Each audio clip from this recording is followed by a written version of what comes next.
I'd like to call to order the meeting of the Monona Plan Commission, Monday, July 23rd, 2018. Would you call the roll? Chair Moore.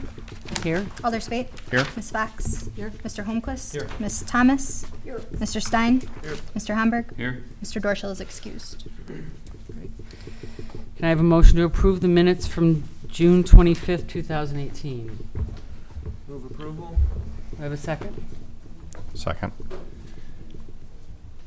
Any changes, alterations to the minutes? Hearing none. All those in favor? Aye. Okay, we do not have any slips for appearances tonight, nor do we have any unfinished business, so I'd like to move to new business.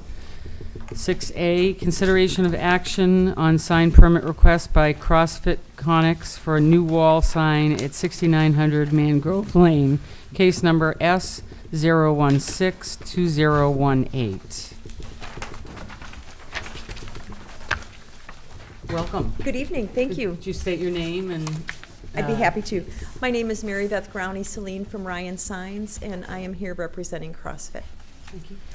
And I think, is this the projector I'm supposed to use? It is. Do you know how to operate? I do. Could we put the projector on, please?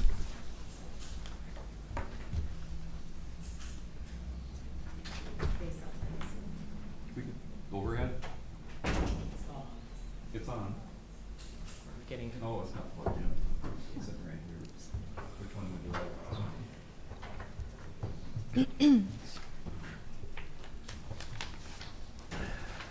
Here we go. Cool. You're just sitting in the best spot. I am. The only reason you keep me around is I know how to run it. I love it. This is a non-illuminated wall sign, and it is 63.75 square feet. And according to Sonia's calculations, we are taking up about 4% of the total facade of that elevation. And it's an elevation that faces the parking lot versus the street. Okay. Anything else you'd like to say That's about it.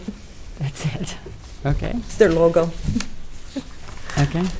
Sonia? Do you have Approval is recommended in the staff report. I just had one additional comment if the commission has any input on this. For some wall signs, we've attempted to make sure that they don't end up looking like temporary banners. So I was just interested in more information about how the sign is mounted to the facade. Will it be raised in any way, or will it appear to be very flat and flush with the building facade? No, it is actually flush. It's a rigid material, so it doesn't look like a banner. But we keep it flush so that we minimize the amount of birds building their nests behind it, especially on a corrugated surface like that. Okay. But Chris? it definitely won't look like a banner. You do realize it is mounted? Yes. Okay. On the Phoenix Nuclear sign, as well as the former Shine Medical Technology sign, those had a raised section behind to make it look protruded and more substantial, like a permanent sign. So it's mounted on those brackets. Okay. Did you have any other comments No. before we... Does anybody else? Chris, starting with you, do you have any comments? Well, I stopped by and looked at it. It's you know, I don't object to it. It's a little big for me, and I know Sonia talked about if you count this as the facade, you count the entire building. When the building comes down that, oh, it's not up, sorry. Could we have the overhead one more time, please? Thank you. So do you count this as the facade, then it's over, but this building extends down quite a ways, and you go out there and look at it, coming up Mangrove, you see the whole facade, you see that whole length of the building, so at that point, it's really, I think it's fine. Kathy? I'm fine. Bob? I have no comment. Chad? Looks good. Brian? Looks good. Only item that jumped out at me is it indicates it's in Madison on the side. No. Where? On the sign itself, Oh. I see that. I think that's not, it's not indicating, I'm sorry, it's not indicating where it's located as much as when the business was established and where it was established.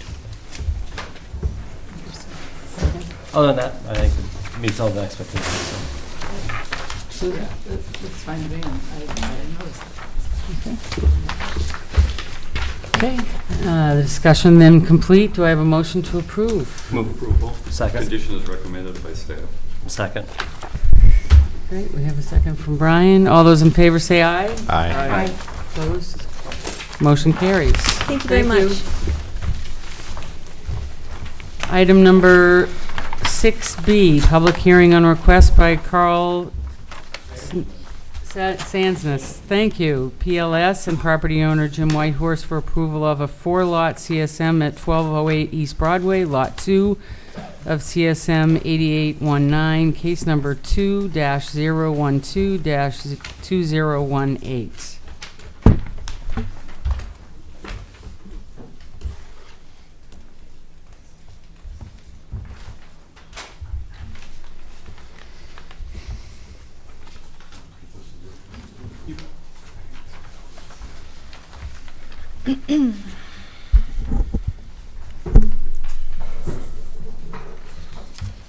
Hi, I'm Carl Sansness from, excuse me, Royal Oak and Associates. I'm here to represent the White Horse Partnership in creating a certified survey on the existing Lot 2 of their certified survey that was done on 98, I believe. And the number is 8819 of the map. The total acres of Lot 2 is 5.6 roughly acres, and we're going to divide that up into 4 lots plus a outlot for a private drive to for access and utilities. The southernmost lot is the one that's, oops.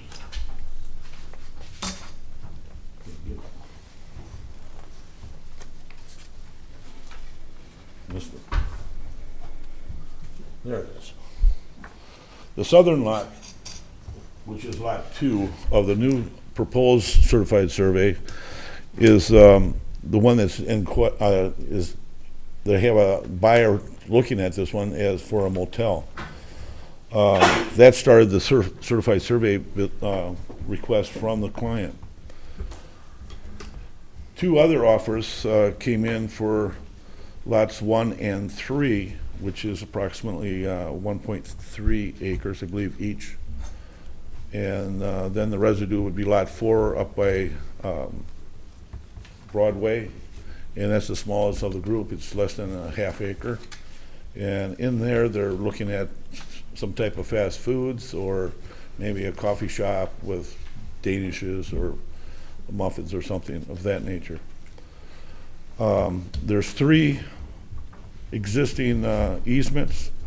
The first one is between the existing Lot 1 and the future Lot 4. There's a joint ingress-egress easement right now.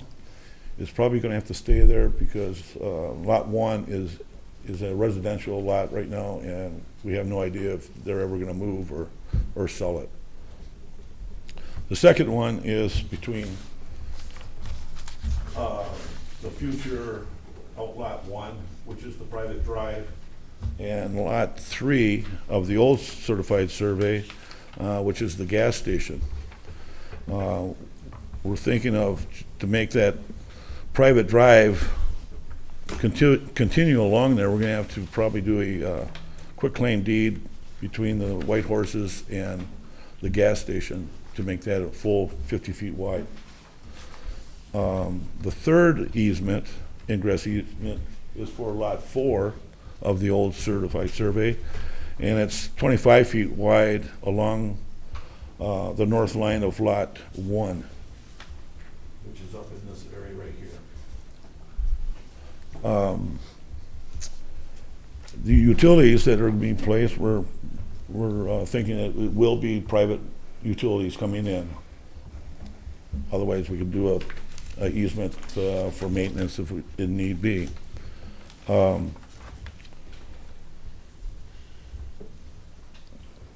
What else is there? Traffic. There is a turn lane along Broadway just for this particular inlet. So turn lane does not have to be built for anything traveling westbound on Broadway. We're thinking of having curb and gutter all along the area on both sides to outline where that ingress egress outlet is, so traffic can flow down through there. There'll be a couple touchy areas, and that's the gas station. We're thinking about maybe making a valley gutter across there so it'll still show where that edge of the easement is to go out, and then let lot 3 of the old certified survey just cross and use that as well as the other. Is there any questions? I just actually have a question related to, which is, in your letter, you indicated that in your comments, you just said that the hotel was interested in specifically in Lot 2 of the new plat, and in your letter, you said the hotel industry has a strong interest in Lots 1 through 3. So And that's can you correct, yeah. clarify the Well, difference? we got the stronger lot of the CSM is the southern one, Lot 2. But they're also shown interest into the other 2 lots, Lot 1 and 3. So there might be 3 motels in there. It could be one owner for all 3 motels, the way I heard, or it could be separate owners.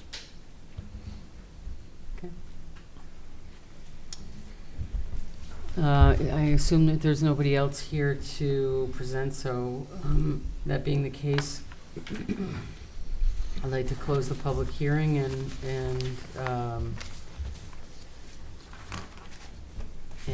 open it up for any other questions that, any other questions before we close, I should say. Sonia? So, yeah, do you have anything to? So this is a pre-hearing conference. No action Right. would be taken tonight, but I can summarize the comments in the staff report. Again, the request is to divide the one larger lot into 4. It's somewhat similar to the layout of a couple other areas on the stretch of Broadway. The Richard Fritz CSM, for example, that's where the UW Health Clinic is located.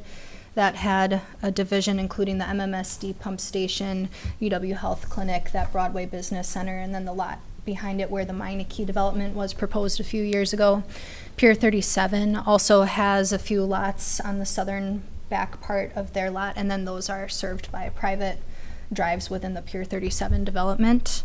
Development for this site is not concurrently proposed with this CSM at this time, but that's not required with the land division ordinance. We don't need to have a zoning permit review or site plan review for a hotel or anything else at this time.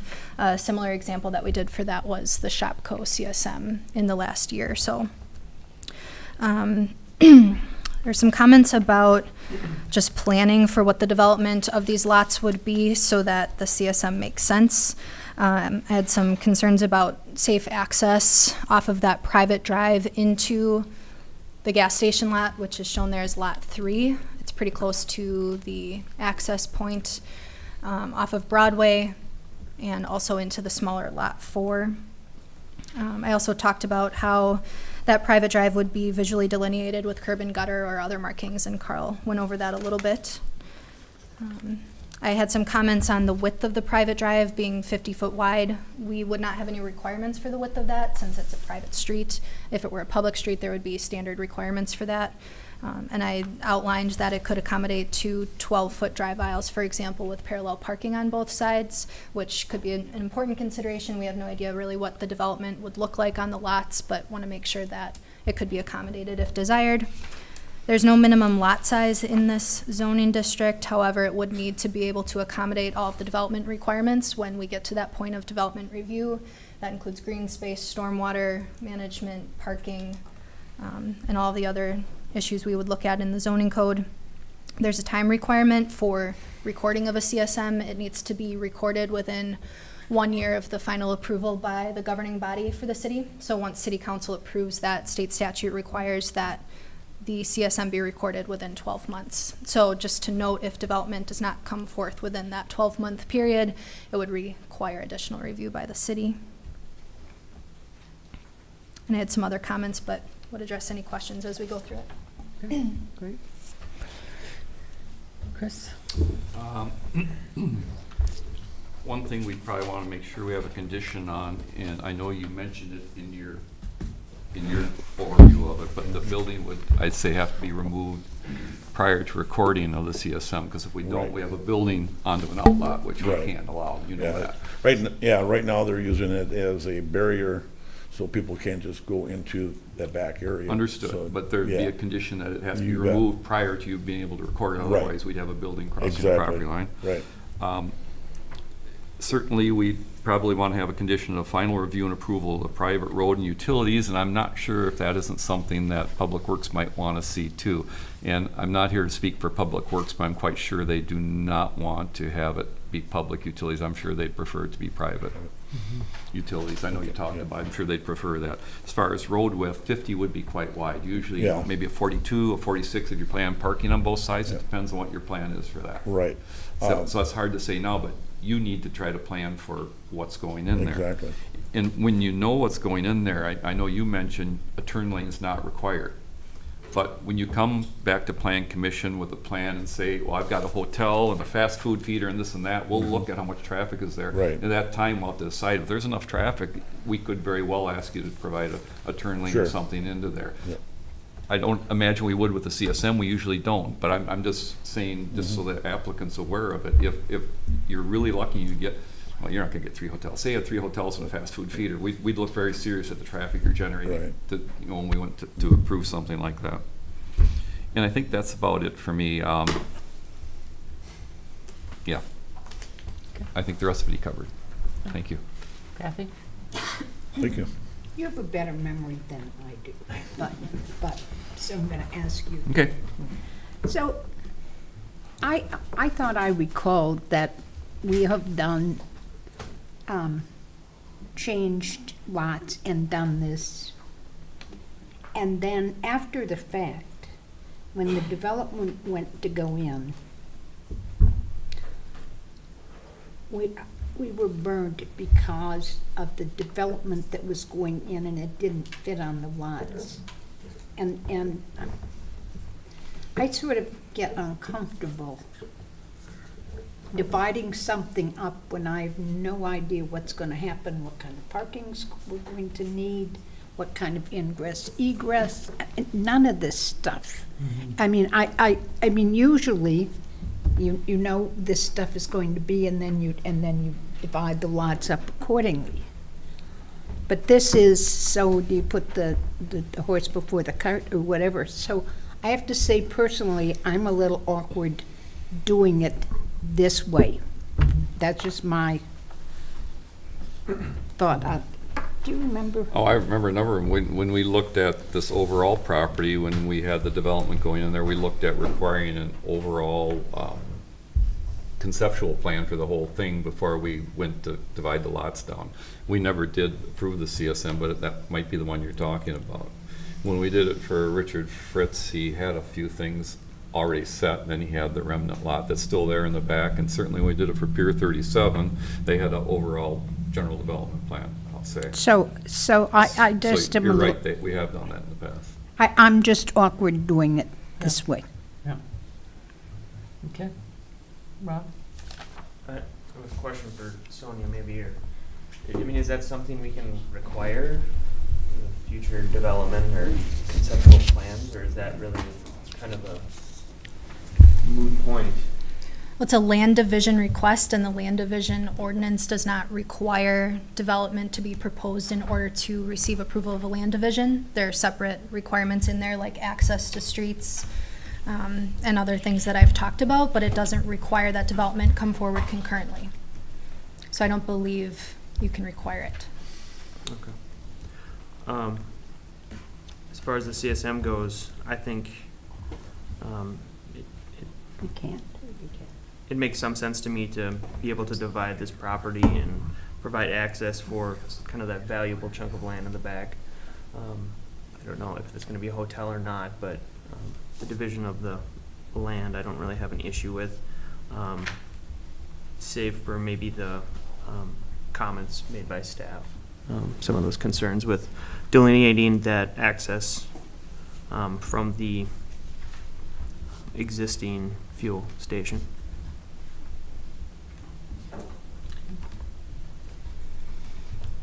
Chad?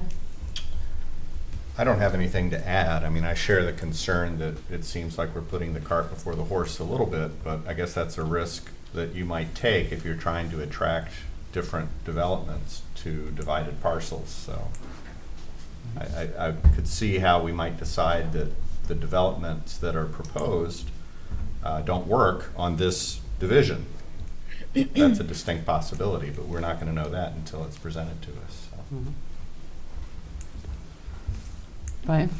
A clarifying question to make sure I understand correctly, that in any given 5-year period, only 4 lots can be carved up on a property. So this is a one and done.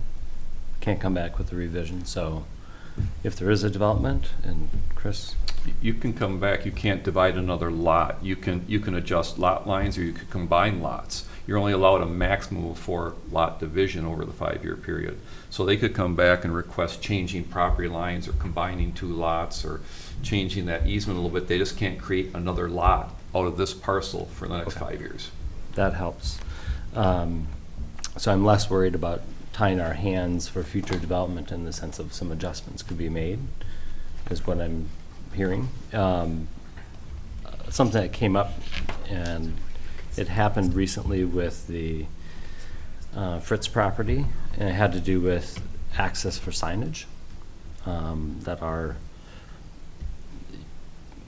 lots 1, 2, and 3 would not have a point on Broadway for any signage. And I'm not sure that's consistent across other municipalities, and so there might be people going in thinking, I'm interested in lot 2, and I'm gonna plunk a big old sign out here on lot 4, and that wouldn't happen.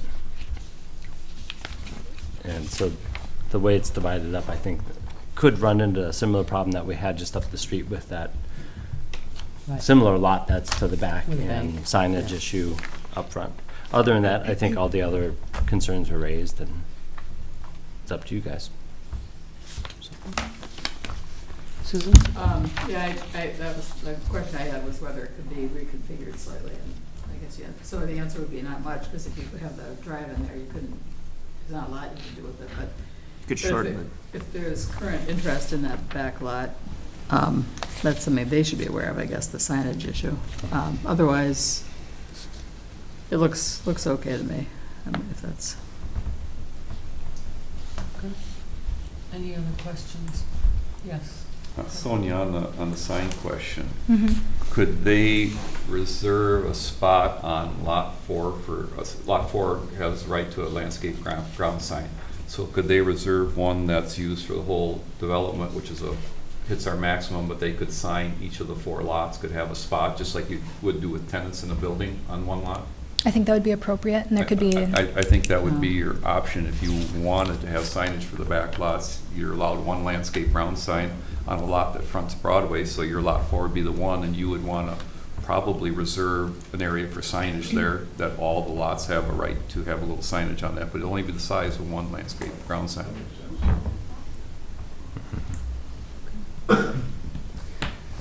Anything else before we close the pre-hearing conference?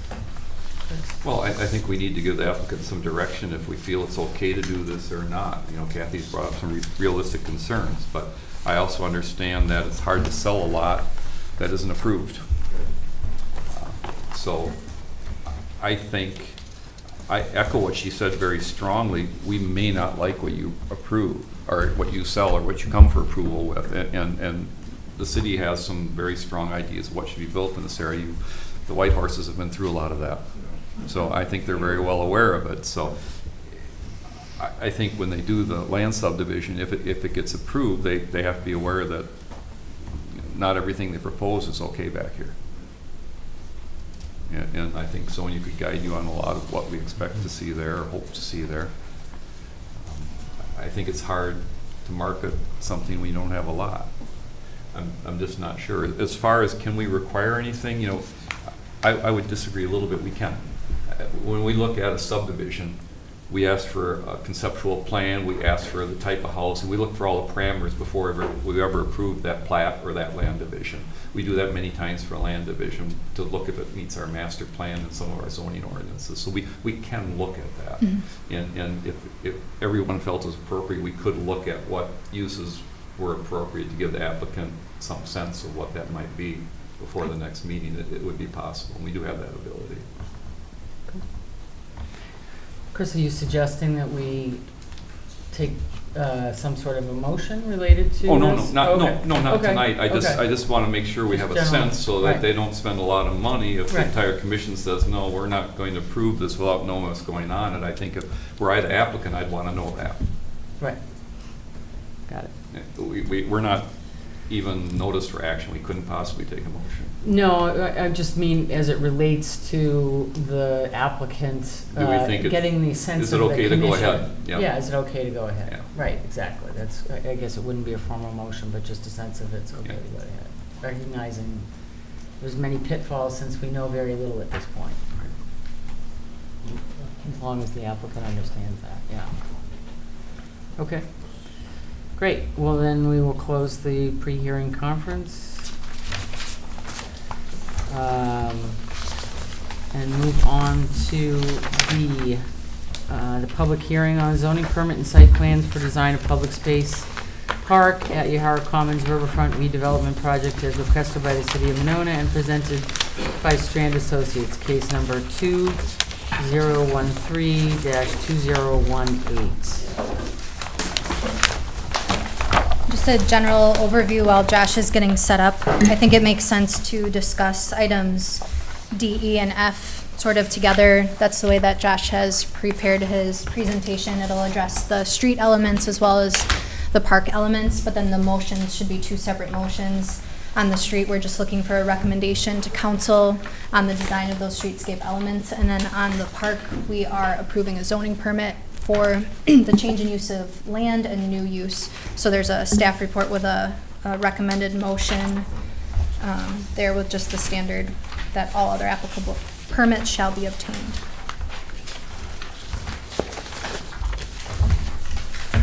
Welcome, Josh. Hello.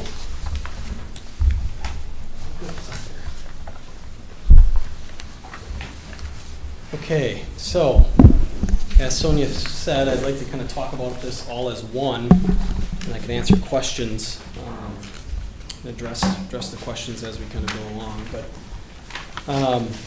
as Sonia mentioned, you know, the riverfront redevelopment is involved, you know, the streets. Most of you are aware of the new Metropolitan Lane, the connector street, and the public space that's going to be part of that.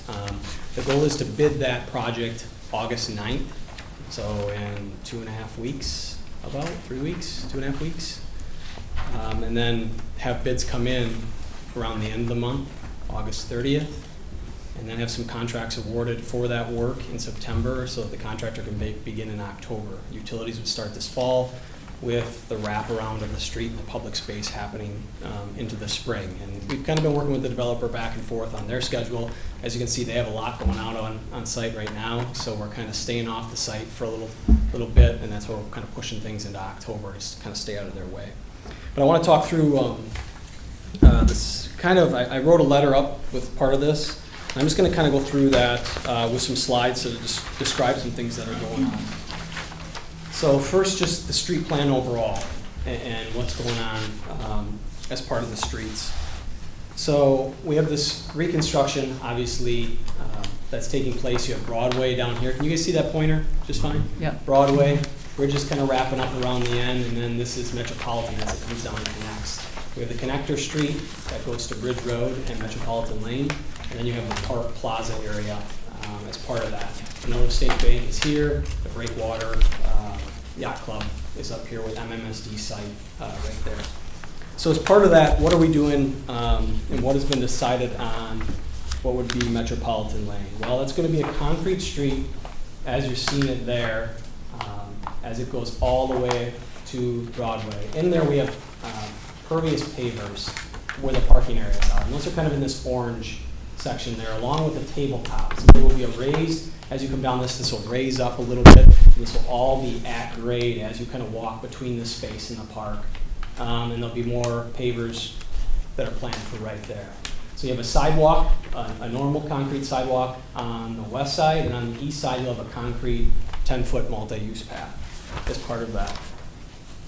Things to point out are 45 parking stalls. We try to maximize parking, if you recall, the last time I was here. So we were able to fit 45 parking stalls on Broadway, and then another 53 on the You connector said road. on Broadway, you mean on I'm Metropolitan. sorry, on Metropolitan, and 53 on the connector street. So that's a total of 98.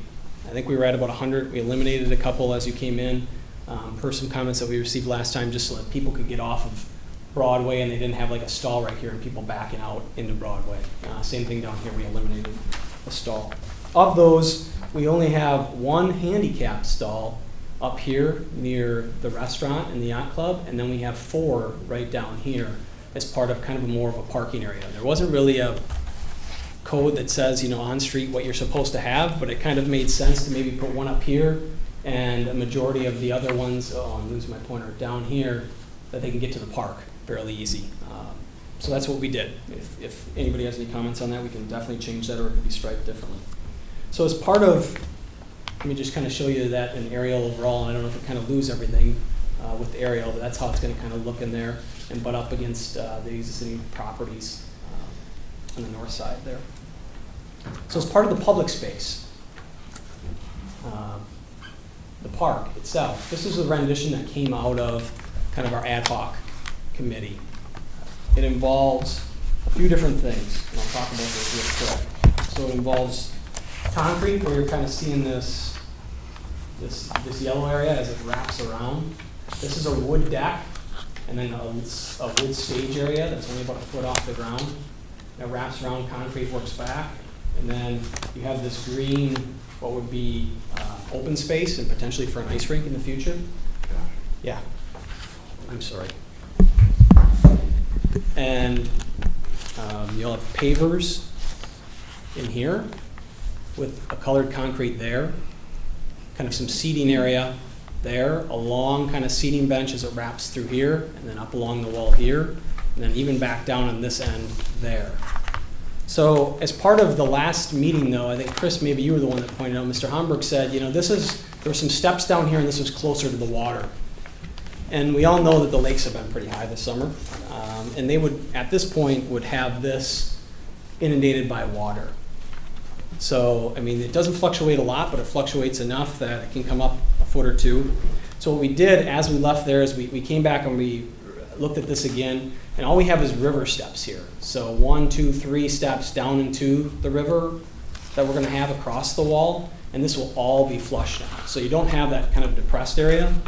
And there's no need for kind of a handicap ramp that comes down to this area. You'll have access out to the dock, but this will just be kind of steps like you'd see maybe at the Union over there, where it's just a few steps down into the water. We won't have that depressed area. So as the water does rise, these steps will get covered up through the summer and then go back down depending on the stage of the water level. And again, this, just to be clear, this is all at grade. So this wood synthetic decking is built into this concrete at grade as part of this, and then drain tiled out so that we can drain that. And then this is that stage. It's going to be set up about a foot. All the same material, set up slightly that if somebody wants to perform, they can either, or provide exercise classes and whatnot, they can either set up here and face this way, or set up and face the larger green space. That's just kind of an overview a little bit. Let's talk stormwater per the letter. So as far as stormwater, what we heard last time is let's kind of make this a showcase piece as far as being able to get TSS removal. Let's do our best to be able to do that. And what we have here is, this is just kind of in your modeling map of the different surfaces, but we achieved 53%. 40s required TSS removal, 53 is what was achieved, and that's mainly due to the porous asphalt here. the permeable pavers. We have some sumps in the inlets, and we have two bio basins, rain gardens, that I can show you a little bit later on where those are going to be along the street. So let's talk just kind of the finishes and landscaping real quick. So we're going to have standard concrete on a lot of the sidewalks, but where we're going to have a different color, we were going to go with like a lighter brown. We wanted everything to kind of complement light brown, kind of grays, to kind of earth tone tans. And these aren't final colors. The way we're specifying a lot of this to the contractor is they're going to have to provide some samples. You know, when they get, for instance, the precast pavers that we like here, the Unilock that came out of at the committee, and then also the permeable pavers. And these look a little dark up on the screen now. They're a little bit lighter than that, a brown color. You know, we're going to suggest that they mock up some of this stuff and show different samples and make sure it kind of all blends together. So that would be more of the staff, Public Works and Parks kind of looking at that stuff as it gets built. Then the natural, we were going to do natural limestone cut steps down into the river. Very similar to this is probably how it would look. And then a composite decking is what kind of came out of that Parks group. Right now we're considering this Cali bamboo.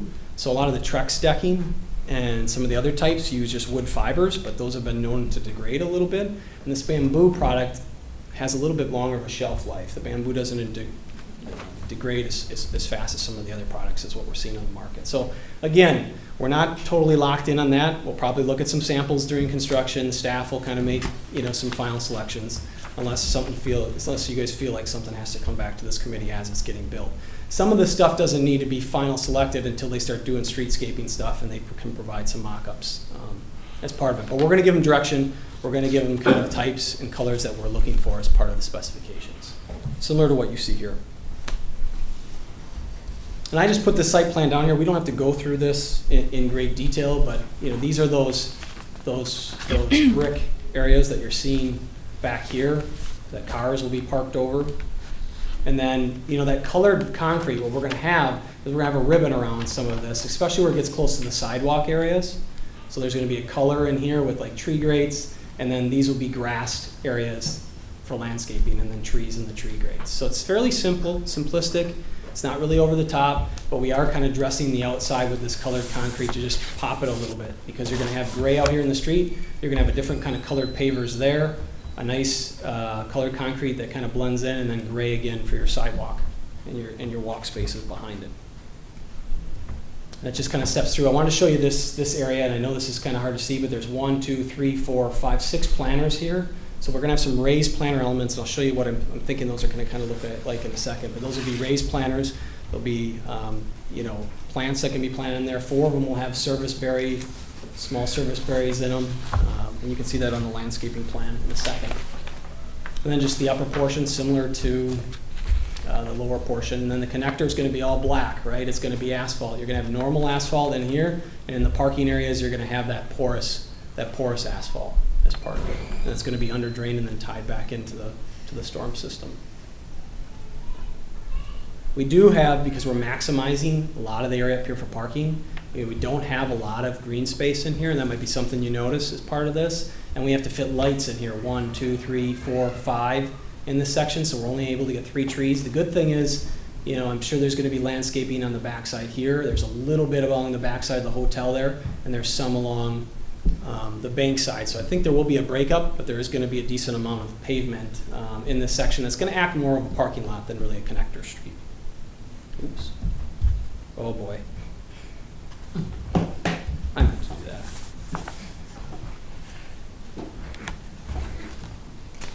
Okay, here we go. Sorry about that. The park, same thing. You're going to have those pavers here. You can see a fire pit and ring, and I'll show you that in a second there. This will be colored concrete, so your darker sections will be colored concrete. And what's going to go on the colored concrete? Well, there's planned for art to potentially go here and take the place. We're going to put some electrical out to that. There's also biking, so we'll have bike racks and what is it called? B-cycle? B-cycle, where you can rent the bikes. Down here there'll be a space for kayaks, 2 future kind of kayak racks along there, and then a little color right before the steps to kind of break it up to some degree, but from the sidewalk down to the steps. Landscaping. This is kind of what came out of the committee, or I should say the ad hoc group too, is is the types of trees that are going to be planted along the corridor and in the park, the grasses that you'll see that we're going to be included in kind of that bio basin area, and then just some of the lower plantings that are going to be underneath some of the trees and along the fence and stuff throughout the park. I did not mention the fence along the park, but there will be screening fence that kind of runs the property boundary this way along from here and the yacht club. Between the two, I should say. We can discuss any of these in greater detail if we want in a second. Landscaping plan, like I was saying, is pretty simplistic. You can see the trees on here. Oops, let me scroll back. Here is a bio basin, so this will be depressed, and this will have all those grasses in it. And then also here is the other bio basin on the opposite side, so you kind of get them corner off of each other. So these are sunk in the ground a couple feet, and then these planters are raised, so we're going to get an element of kind of some sunken landscaping a little bit and some raised landscaping throughout the corridor.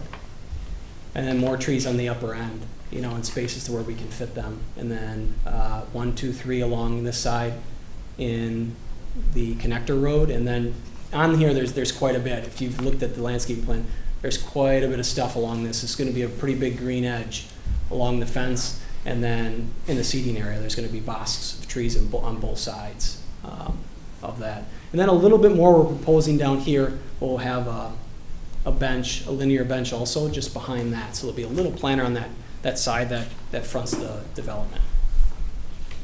Those are just tree types. We can talk about that in a little bit. Here's some of the elements, just raised concrete planters, simple like that. The grates, here's these are larger, but the depressed planters, those bio basins that I'm talking about. The fence is just going to be this black louver fence that you see down there. The floating dock is going to be very similar to that. The same decking on the dock would be used over on the platform up on the deck. And then the fire pit is rather simple, concrete kind of ring that can be slatted off with wood when it's not being used. Probably will act as a bench in the summer. People will sit on it. And then in the winter, they'll pull that off as part of it. I should mention that a lot of the site furnishings that the Parks Department plans on direct purchasing that. So we're working with a manufacturer now for this custom wooden bench that's going to be in those areas. The chairs and tables, the trash receptacles, this is what kind of came out of that group is what is preferred. These, it's hard to see, but it's black with wood tops and wood seats. The bike racks, bike repair station, the B-cycle hub, and then just simple kayak racks right now, at least proposed. Again, this will be direct purchased by the Parks Department, installed by the contractor, is the plan right now. Lighting. So as you can see here, these are the kind of lighting types that came out of it. We try to coordinate with what the development teams are doing on their site, what the park's going to look like, what the street should look like, and this is what it came down to. This will be the street light, and this isn't a very tall pole, and I'm blanking on how tall that pole is now. It's not the street lights that you're seeing on Monona Drive. It's a little bit shorter than that, and the arm is kind of a short arm that kind of comes out of there. And this, what's that? 16 foot? Is it 16 foot? Yeah, I think you're right, Rob. Is that what it says in there? Sorry. I think so. Yeah, I believe that's right. And then the bollard that's going to be used. A couple along the street in that tabletop area, and then into the park. So then this lighting here is kind of the accent lighting in the park. You're going to have some string lighting, and I'll show that in a second. You're going to have this linear strip underneath the benches. It'll probably be something in the middle here, this kind of style that we've used before. And then this uplighting that you'll have in the tree box area where you're seating, and then on the opposite side of that where the 2 tree boxes are. I can show you where those are in a second. Then you're going to have 4 of these large poles that you're going to have these heads on that can be, switched in different fashions in order to light the space, and I'll point those out in a second too. First, the street. I just put red dots on it. You can see them as they come along. Their stagger pattern. Here's 4 bollards near the tabletop, and then as they work themselves up, and then through the parking. Now, for the street, we try to follow the standards, Madison standards on the street a little bit. And for the local standards, this is a little bit higher than their local street standards, but it's about the same standard as you would see on the City Hall parking lot. I know a lot of people like that level up at the City Hall parking lot, not too invasive, but good lighting style. It's relatively similar to Monona Drive, but not quite. We didn't follow the same thing there. So it's a little bit lower level.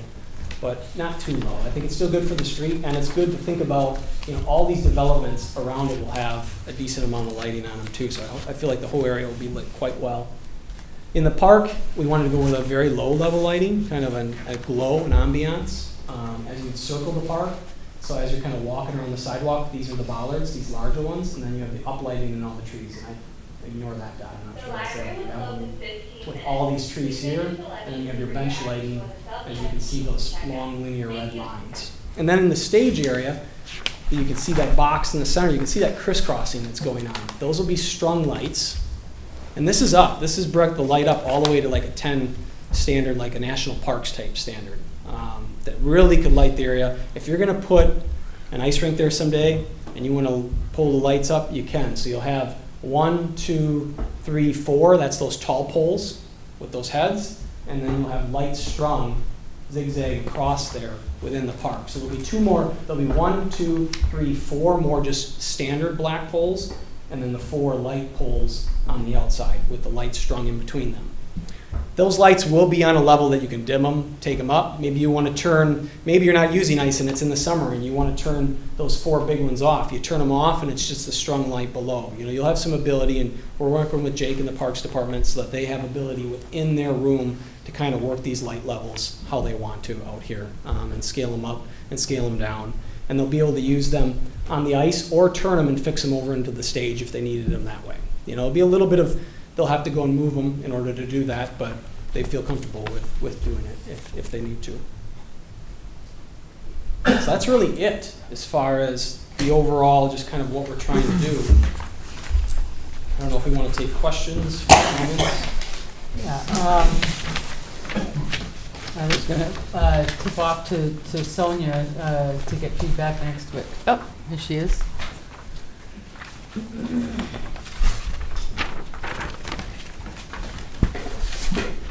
I should, before we start, I know we have Yacht Club and the Breakwater kind of here. Nothing's really changed from when we kind of discussed that before. I do have an exhibit kind of showing of that, where we allow the boats to come in here. We try to put some nice curves on here that the boats can come in, and also that this would circulate kind of in and out, so that there would be, really the new stuff that will be built as part of this project is in here, with new pavement. This would just need to be restriped, so you could come in, park diagonally in here. Again, they wanted access to this door here, which is good. So there's 2 access points for them, and the path kind of wiggles through here. So nothing's really changed since maybe the last time I presented this. We left everything as is. It all seemed to work well with the design that we had. Sonia, would you like to weigh in before we get into it? I don't have anything additional unless there are questions. Great. In that case, I'd like to take, If we're still in public hearing, do they want to talk in public hearing?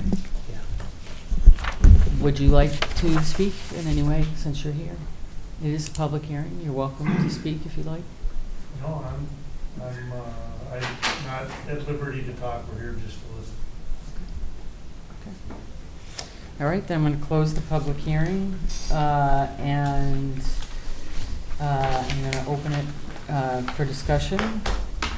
First of all, consideration of action on zoning permit and site plans for the public space park. AR Commons Riverfront redevelopment project is requested by the City of Monona and presented by Strand Associates, case number 2013-2018. Chris, would you like to So open this it? is the park we're talking The about? park. right now? We're going to talk about the park first, and we'll get to the Okay. streetscape I have after very that. few questions in the park. One that would pertain to both the park and the street. I see you're using sod. Are we sure we want a sod? Because most sod takes a lot of water, and it doesn't handle drought as well. And I know in a lot of areas we seed and put down EMAT, and it takes a little longer to establish, but it handles drought much better. It doesn't take as much water. So it's just a question I'm bringing up. And then my other comment on that would be that the commission's aware, I don't know if you mentioned that fence, the screening fence between the park and the yacht club is an 8-foot-high fence. So that's an exception to our zoning ordinance. That's a good point. Kathy? And why is it 8 feet? They have a lot of large boats there. So the thought was to try to create some screening. If they were going to come to us and put in a boat yard right now, we'd ask to have screening high enough to protect it, so it Okay. can't be seen. We'd actually ask them to do it, but since we're building next to them, we're putting it in. Okay. I'm fine. I think it was, yeah, that and we were trying to create kind of this sense of enclosure to the park. So it's kind of a twofold. So, one question, I like your grass comment, Chris. So I believe Jake is gonna, right now it sounds like, is irrigate the entire park. No, Does that change your mind on sod? Of As course far it does. in the park, right? Yeah. absolutely. Is- The is street, the- it wouldn't change my mind, but I on the agree. park, Yep. on the park it would. The street sod with the salt and Mhm. the lack of irrigation, I see grass as being a lot tougher. Yeah. I should say grass that's grown in place Yeah. versus. That's sod. As long as pedestrian traffic can be controlled, then sometimes it's harder to establish seed.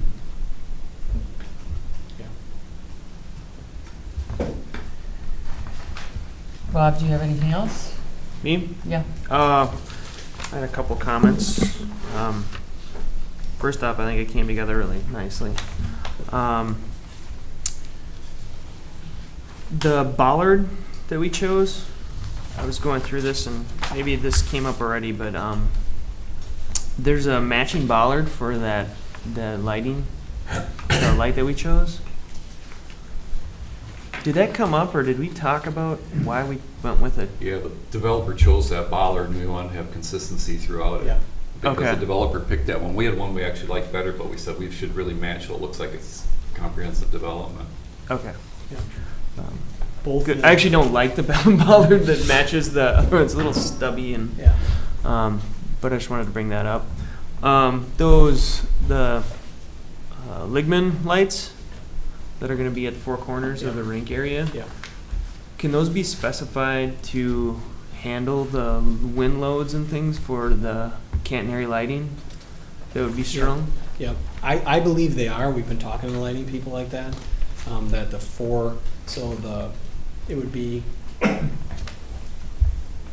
it would be, so the way it's strung is it won't, no. You'd have it on, these are secondary poles, right? Yep. 1, 2, 3, 4, but then it can hold it if we string it up that way. Yeah, And that's what they've told us. Wouldn't that just be a third-party attachment thing? I think they can make them with attachments, the way it sounds. Like they've had other attachments that they can put on there. They're potentially, the only reason I know that is we're trying to work with the media people too and put speakers on them also. Be able Okay. to mount some speakers on them and be able to wire them in. That's still in discussion, so I don't honestly have It's a lot of that. load. That is a lot of load on them, yeah. And I don't know But if it we're just worked, gonna have to it's use a great. little bit Yeah, more, maybe. maybe a little bit larger pole potentially. Yeah. Depending on all of what Jake wants to get on there through the Okay. park set department. Great. And then the lights by the steps near the river, those two bollard lights added? They were. Right here. Yeah. Were those added? Were those not there before? Those probably were not there before when we, that lower depressed area. We were Okay. gonna have that seating wall there and we were gonna have a strip lighting along kind of that edge of that where the deck came out. That's But now right. that's gone, so we thought we needed a little bit of lighting down there. And the way that's set up is it would be on the two corners of the steps. Okay. So as you step down, they'd be on either end, at the water edge. Okay. Let me see if I can scroll back and find those. No, that's fine. Not sure if I remember where those are at. They're not gonna show up on there, I'm sorry. They're basically right here and right there. Yeah. We thought we needed to get some light down there and, along, a little bit more along the river. There isn't any really rail. There's a little bit of rail potentially that will go up along this side, that you could put some rail lighting in, but, we wanted it, if it's just gonna be here, is that gonna look different, than the rest of what's gonna go happen along that wall in the future? Yeah, I think that's fine. That's all I had. Could I just add one thing for the rest of the commission, just for explanation? That area that we just talked about where those steps are down to the Yahara, that was all depressed before. The reason we raised it was because for the current lake levels and the way they've been for about the last month and a half, and last year for a period too, it would have been underwater the whole time. We didn't feel it was appropriate to build a park feature like that where basically the sidewalk was underwater for potentially half the summer. And the lake levels have been fluctuating, so that's why we went to raising it up and keep it out of the water as much as possible and have the steps down so you can access the water, whether you want to drop some canoe in or whatever you want to do. That was the reason for bringing that up from the last time you saw it. Before, it was like Chris is saying, this was all depressed. Yeah. So you'd have some steps that went down, and this was depressed, and that's where the lighting would have been, Rob, along this edge, right, underneath that. And this was depressed, I think about 18 inches or so. But like Chris is saying, a lot of times it's gonna, the last couple of years, the lake's been up, and that would be underwater. I mean, that meets, it's kind of normal that it wouldn't come over, but it's pushing it. I think it was a good comment by Chris, and we changed it to this all being flush, like I mentioned before, and just these river steps going down in. So you have a little bit of a wall there with river steps, just like I showed in, just like I showed here. This is kind of how it will look. It'll kind of be this wall poured in there with this flush above, and then some steps going down into the water. And how the water fluctuates is maybe the two will be covered for a while, and maybe it will recede again, but this is where the water will rise and fall. It won't spill over this up into the space unless we have a 100-year event, which it potentially still could then, because part of this park, we can't forget, right, is in the 100-year floodplain. And we're not allowed to change that net difference. So if we have a little bit of fill somewhere, we have to compensate that by a little bit of cut somewhere. So the area that floods now has to remain that much volume. Yeah. Okay. Thank you. I just want to say that I'm thrilled to hear the number on the stormwater. It's a big, nice good. improvement. Yeah. And between that improvement and what we expect from the developer, we'll have a lot to brag about. Yeah. So that's good.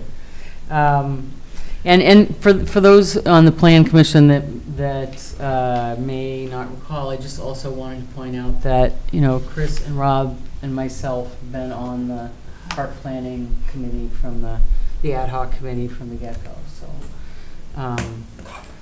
So this isn't our first rodeo on on this particular plan. Chad? I would concur with your comments. I mean, I'm excited by this. One thing that I was thinking about when we were talking about lighting, and I don't know to what extent we think about these things or our ordinances require it, but this is a little sliver of land, a little isthmus, if you will, between two pretty substantial bodies of water. And I know there's a lot of waterfowl that are making their way through this area. And light pollution at night is such a big concern. What is this going to be a better? I mean, obviously, we're developing this more substantially than it was previously, and yet it was all developed. What, how's that going to compare? I mean, it's a good question. So the idea now, as far as like light and light pollution, and the idea right now is obviously the park to be able to scale things up and down as far as level.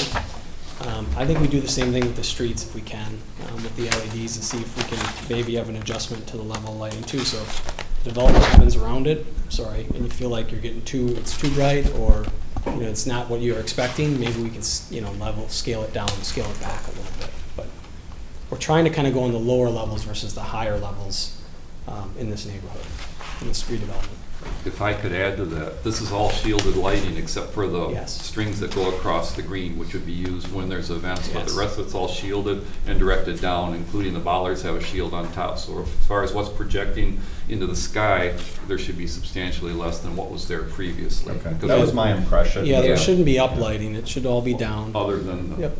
lights Other than we the string. strings, yeah. And you can turn those on and off, you're right. I Right, mean, they'll be used when there's something going on there for the public and you choose to light it, and that's the one Sure. that you can turn up and down. That's an important one to be able to. we were worried about light overall upwards and out of this place only because of all the residents that you're gonna have with these taller apartment buildings too. That we don't wanna send a bunch of light up and out and into the apartment. So it's gonna be very directed downward. It's gonna have light cutoffs, similar to the parking lot. If you go up there and you look at kind of right next door to the next door neighbors, I mean, that thing stops, that light stops and doesn't flood into kind of the neighboring properties, and that's the goal. It just lights that space. Gus, do you by any chance have you did actually have I did. a graphic or a slide of what the lighting would look like? Yeah, that on was if you the still have photometric it. slides, yep. Let me go back to them. They're kind of hard to see. They might have been in your packets. I'm not sure, Sonia, if I got them in there or not. But, I mean, here's the lighting level itself, like on one of these street lights. You see how it kind of comes out, these circles? You see how nothing goes back behind kind of our area very far? You know, we let everything kind of come forward. And it doesn't even reach, I mean, yes, there's enough light level to balance out in all of this when you look at it, but it's not spilling over. They're not even coming onto and touching each other as far as intensity. So we really tried to limit any of the light spill back behind this. Everything's kind of lighted forward and down. So the level's there, and then in the park, it's the same thing. If you look at this and you can't see it here, and if it was in your packet, the light really, when you get past some of these points, there really is, I mean, there is no light pollution. It stays within there and it falls off as you leave there. This is going to be more of a glow down here than it is going to be bright and shiny, unless you turn on these center ones. That will be bright if you want it to be bright. But again, you'll be able to control the level of that. Sure. That's Yeah. great. I was thinking more of the computer sim that you did showing the park lighting, but that's all right. Oh. We probably answered. You're right. Remember that? There was. I don't have that with Yeah. me. But there is That's kind of a computer sim that shows it. Sorry about that, Nancy. No problem. Ryan? It looks great. One question that I think we talked about previously, and I just want to make sure I'm interpreting the plans correctly. It has to do with the flow in and out for the boats where the multi-purpose path goes across. Are you in this section? Yes.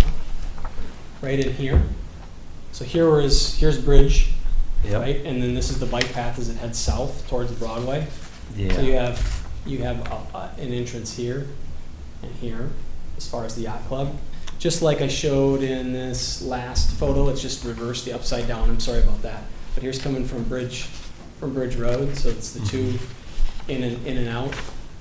Yeah, and I think we brought up previously that being able to highlight and to note that there's a path going through, both for the people that are using the path to recognize Right. you're crossing There's a an driver area here. of traffic, and for individuals that are entering the exit, recognizing that they're Yeah. going to cross a multi-use path, but there Right. might not be people paying Sure. attention. And it appears as if it's standard concrete. It is a standard concrete, unless we want to change it. That's true, you know, maybe like a different color you're saying. So a lot of times they would paint this now, and it's kind of, maybe it wouldn't be a good spot for this because we're more natural colors, but they paint these bright green now, right? You see these high access areas, and you see stuff in the city of Madison, city of Fitchburg has it. We're actually in the bike and ped plan here are probably considering some of that, some intersections where they use the high epoxy green paint. Maybe that's something to consider here. Does that fit with everything else that's going on there? Maybe, I mean, we'll have green here along the corridor that kind of pops it a little bit. Or what you're suggesting is maybe we do a different material change on these locations, right? It kind of accents it. Yeah, I mean, it's the concern, I know we've talked about this Yeah. group before, of how to make sure that it just doesn't spill over and kind of wash out. I don't necessarily have a recommendation. I mean, there's been a group kind of harvesting this quite a bit, it sounds like, and I wouldn't want to throw that in there at the last moment of like, oh yeah, throw the green paint on it. And for a group that may have already considered multiple pieces and landed on this is the best thing to start with, and then determine where do we go after we get moving. I mean, I would like to hear from others if there's other thoughts. Chris? Well, a little feedback. We've used some of that surfacing. It's I can't remember what they call it. It's a special, it's like a grit that they put on, and it's really high maintenance. It's really expensive to put on. If you look at some of the city of Madison streets, it's really starting to fade and peel off. It's going to be put on again and again. It's not just a paint. Right. And it's expensive, and it's a lot of maintenance for the city. So if we're thinking of that, if we could come up with a different colored concrete, for example, just to delineate it, no maintenance. If that's satisfactory for everybody. If we change the color of the concrete, and I meant to make the concrete comment, but I was waiting for the street, but you're showing a fairly medium color concrete, Yep. which is fine, a great color. But when you say we'll decide what color later, just so you know, making concrete darker costs a lot of money. It does. That's a good The point. cost of the coloring agent goes up a lot as you get darker and darker. You have to put so much in. So the only thing I'd say is when we say it's gonna be a medium one, you know, that saves us money in the bid, which is great, but then don't come back and say, well, I want a dark, dark chocolate brown, because now all of a sudden you're adding a lot to the cost of the coloring agent and the concrete. So it's just comment, general comment, Yeah. that I was gonna say for the streets and I just blew it. So I'm as sorry, far I as kind of get- bled parts into. Yeah. Well, they are, that's why we're talking. Yeah, getting back to that comment then, so do you want to maybe, in this crossing here, both of these crossings, use maybe the same color that borders some of this, but just pop it there and there? I mean, you're in the same palette then, but it shows it as it's different. People recognize like, whoa, what am I coming out to? It might slow both the driveway entrance and the bikes down to some degree, if we just use the other color concrete. I don't know what. If you did that, would you also use it for the entrances to the buildings going up right now then, across Right here. that path? Yeah, I mean, that's- if you're gonna do it, you that's- should be consistent, I think. Here, 1, 2. Well, no, you don't have to go on the south side, that's not the multi-use path there. Oh, I'm But sorry. on the yes. north side, wherever Yep. we're crossing, for the underground parking, for the 1, parking lot up above, for the underground 2, parking, yeah. 3, 4, If- 5 If at we, MMSDs. right, if we do it, we should probably be consistent with it so that people traveling the path kind of Yeah. get the feel of it. Did you want to say something? I was So- just gonna so, say, you guys have also- Actually, if you could go up to the mic, that would be great. And I realize I this is don't out of talk order, loud but, enough.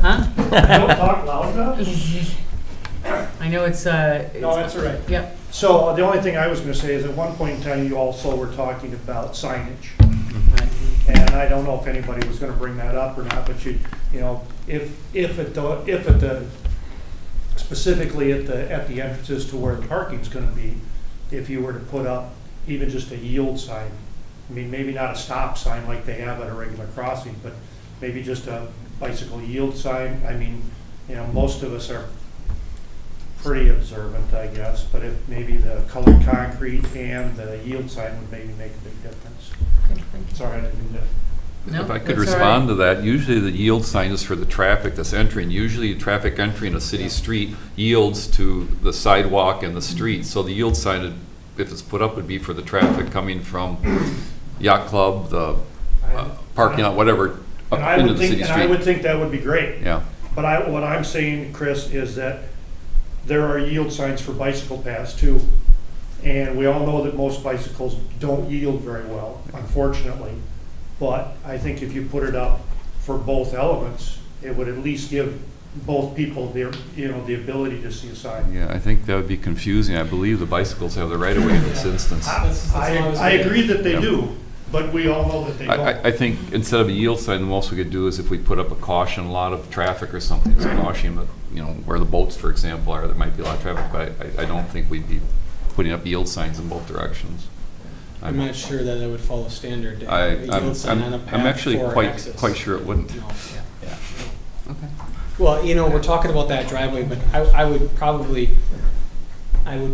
think that this access point is gonna have a lot more traffic Mhm. than these two. So, I mean, this by far is gonna have a lot more in and out on a daily basis. You know, during special times, maybe this will, but, on a daily basis, there's gonna be a lot of people in and out of that one, for sure. And even out of the underground, you know, as people are coming and going. And that one's gonna be sunk, so they gotta come up, yield there as, you know, as they look through that to come up to the street. So both of those maybe are even more of a challenge. I mean, I like the colored concrete idea, kind of delineate them a little bit. Got Anything to the else? park. The park looks great. You guys crammed a lot in a Yeah, small yeah. space, so looks good. I agree. I was kind of amazed when I saw the park design. It's awesome. I really did a good job, I think. It's way more than I thought you'd be able to do there. And I like the idea of the colored concrete, and I also like the idea of some signage, and especially in that one part. I know last time, I think I brought up the green paint, and I think that would not look good anyway.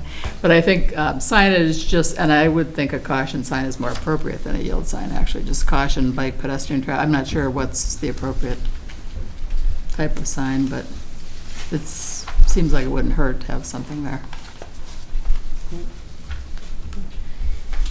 I'll just add in terms of feedback that we just recently started another ad hoc group to focus on the arts.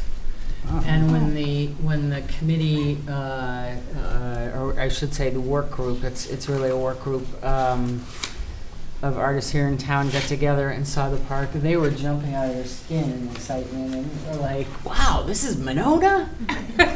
You know, so the feedback has been really, really positive. So this is a consideration for action. Do I have a motion at this point? Would anybody like to make a motion Move for approval. the public, just for public space park? This is Move. consideration on a zoning permit for the public space park only. Move approval with the, I guess the only change would be the colored concrete or some delineation for where the traffic is entering and exiting the multi-purpose path. That's the street, right? Pardon? That would be, isn't this the park? This is the This is park. for the park. Yeah, I guess it would be. You're right. Okay. You're right. So, just approval of the plan. The approval of the zoning change and the land use and the current plan. Okay, I have a motion. Do I have a second? Second. All those in favor of the zoning permit and site plans for the public space park? Aye. Aye. Opposed? Okay, motion carries. Now we're to the recommendation to the city council on design for the riverfront streetscape improvements. Unless we have any other comments as it relates to the streetscape. Any other comments as it relates to the streetscape? Do I have a motion? Yes. No, I have Oh, comments. a lot of comments. So, okay. Okay. Permeable asphalt, you don't have any detail for that. What's your plan? You're going through a contaminated site, so I'm assuming you're talking about lining it? You have to. Potentially, yeah. No, there's no potential. I don't think we have to. We've checked with the DNR on Really? How far down is contamination? that. It's down 4 to 5 feet, 6 feet. It's Oh, at the, you'll it's have at the to. water level. Well, if you're within 3 foot of water with the bottom of your, with your storage layer, you have to have it lined anyway. I think there's gonna be clay there that's gonna cap it off. But we've been working with the geotech on it too. Okay. We're not all the way to those details. Just a heads up, We're taking a lot of that out as part of the excavation. taking a before lot of what out? The contamination. You are, okay. Yeah. It's Well- part of when they dig this road out now. Okay.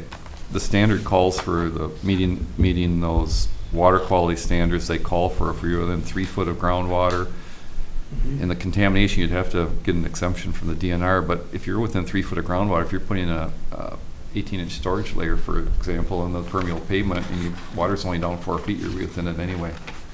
So this comment should be lined, likely. I especially would if I'm over the top of a contaminated site. Sod, I talked about. The pavers you picked don't look like interlocking paving pavers. I think that's a mistake. Those do not appear to be interlocking pavers. And the problem you have with them, they're good looking. But if you don't have interlocking paving pavers, you will get rutting, you will get deflection. When we had our tour of permeable pavement sites, that one of the things we did is we took people to where they had just normal non-interlocking pavers, and the interlocking ones I'm talking about, they're almost an L shape usually, Yep. and they go into each other, and that way the traffic doesn't push them one way or another. They act together instead of individually. And the ones we looked at, we actually went to I think it was Promega and a couple other places, beautiful pavers, but they're all ruts. And I think we'd have trouble if we did this, because we'll have cars parking the same places all the time, and it'll tend to rut. So I think we've got to go with the interlocking pavers, and all your suppliers do them. I mean, Unilock, These are the ones Unilock is pushing out. We keep asking them. they about might be it. pushing, but they're not the interlocking pavers, and we want that for traffic. Keep asking them, and they're Okay. saying this is what we use for traffic. They could, and I've seen a lot of them. We've actually, like I said, we went on the tour, I'll check, and we I'll check. saw a lot of them with the rutting. I'd make real sure about that. The connector street. I wonder if we could quit calling that a connector street and call it a public parking lot. I'd love to do that. Because I don't think we should be encouraging people to use this for a cut-through. We are basically building a public parking lot there. If you look at it, everything about it's a public Yeah. parking lot. excuse me, so I know it started with CDA and a connector street and it had to be built, but for the purposes of all this and what we tell people what it is, I'd rather call it a public parking lot, and we have Metropolitan Lane and we have a public parking lot that hooks up on both ends, Metropolitan Lane and Bridge Road. It would seem to me it would make more sense, it would fit what we're building better, and it would get rid of this thought that this is a quick connector to get through. Suggestion. Speaking of the public parking lot, I'd sure love to see a way if you could get a few more trees in there. I mean, this area just doesn't have trees, and it really needs them. And we've already approved the hotel, so it's hard to go back and get them to put more trees on their site. I noticed on the north side, somehow you got the poles behind the sidewalk, and then on the south side, you put them in what we thought were gonna be tree islands. Yep. Is there any way to do something where you could get some trees in those tree islands, that we could find different pole locations? I don't expect an answer tonight, but it would be a recommendation to try to look at that, because there's not much green. When you look at this thing, it was, if you can put that original one back up with the park, there's just not a lot of green space around here, and then to not have some tree canopies is the overall picture you had, the overall colored one you had way in the beginning. Sorry. It just emphasizes right there. Look how much green space we have. And it would sure be nice to get a couple tree canopies on those couple islands. We show only 3 now. Mhm. 1, 2, 3. Right, because you got the poles behind the Yeah, sidewalk. just say you're here, then here. We're gonna get an easement for the parking on this side from the developer, so we're gonna Mhm. get something to put those poles in. Right. The hard part is to start building so close. To put the poles back here, behind here now, it's gonna be close. It is, but if there's some way to do it, we could at least get a couple more tree canopies over that parking lot. It would be nice. Connector Street. In going back then to the yield signs, if my memory serves me right, we did not require yield signs coming out of the approved project so far, which would be the one that's being built.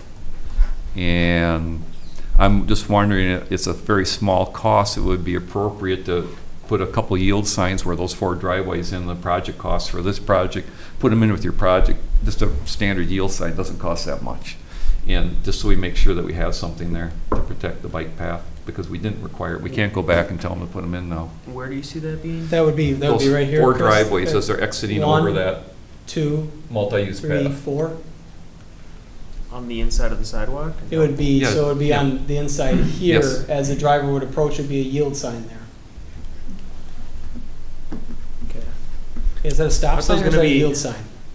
Standard and It's it's huge, right? Standard traffic sign, sure. Yeah, that's But if you're talking a lot of traffic Is on that the coming north up from underground, and how high is that yield sign gonna be? Like, are they, 7.5 feet, I believe, is the standard Yeah. yield sign. They have them high enough so you can, it's not, You're not Where gonna you hit hit with your somebody. I'm just wondering if you can, And they're Okay. 36 by 36.